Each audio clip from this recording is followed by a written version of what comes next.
Welcome to our channel. If you want to upgrade to Duolingo Plus for an ad-free experience and additional features, follow these step-by-step instructions. Step 1. Open the Duolingo app on your mobile device or visit the Duolingo website on your computer. Log in to your existing Duolingo account. Step 2. Look for the Duolingo Plus or Super Duolingo promotion within the app. This is often displayed as a banner at the top of your home screen or in the profile section. Step 3. Tap on Upgrade to Plus or try Super Duolingo to see the benefits of the premium membership, including no ads, offline lessons, unlimited hearts, and progress tracking. Step 4. Review the subscription options available. Duolingo typically offers monthly, 6-month, and annual plans, with the annual plan providing the best value. Step 5.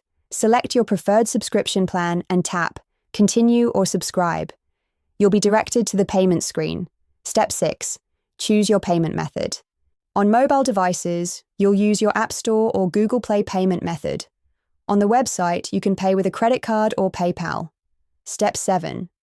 Review your subscription details, including the price and renewal date. Duolingo often offers a free trial period for new subscribers, so check if you're eligible. Step 8. Confirm your purchase by tapping Subscribe or Complete Purchase. Your payment will be processed, and you'll immediately gain access to all Duolingo Plus features. Step 9. Check your email for a confirmation message from Duolingo with your subscription details and receipt. Keep this for your records. Step 10. Explore your new Duolingo Plus features, including the ability to download lessons for offline use, turn off ads, and practice with unlimited hearts without losing lives. Don't forget to like this video and subscribe to our channel.